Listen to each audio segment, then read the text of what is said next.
ზუგდიდში მიმდინარე საჯარო მოხელეთა სავალდებულო საატესტაციო ტესტირებაზე ტრაგიკული შემთხვევა დაფიქსირდა. ერთ-ერთი კონკურსანტი გამოცდის დაწყებიდან 15 წუთში შეუძლოდ გახდა.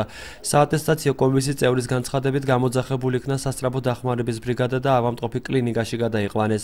ტესტირება დაწყებული იყო 15 წუთი და ერთ-ერთი შუახნის მამაკაცი კომპიუტერთან რომელიც იჯდა და გამოცდას აბარებდა, ცუდად გახდა.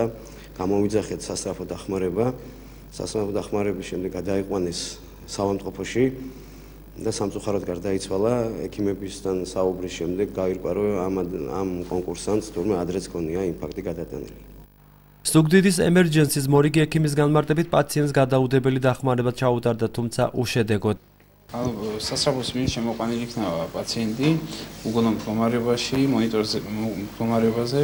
მონიტორზე დაფიქსირდა ასისტოლია, ჩაუტარდა რეანიმაციული ღონისძიებები, რომელიც აღმოჩნდა უშედეგო, 12 საათზე და 25 წუთზე დაფიქსირდა ბიოლოგიური სიკვდილი. გარდაცვლილი 60 წლის ზუგდიდში მცხოვრები გივი ფიფია. წინასწარი ინფორმაციით მას გულის შეტევა განუვითარდა.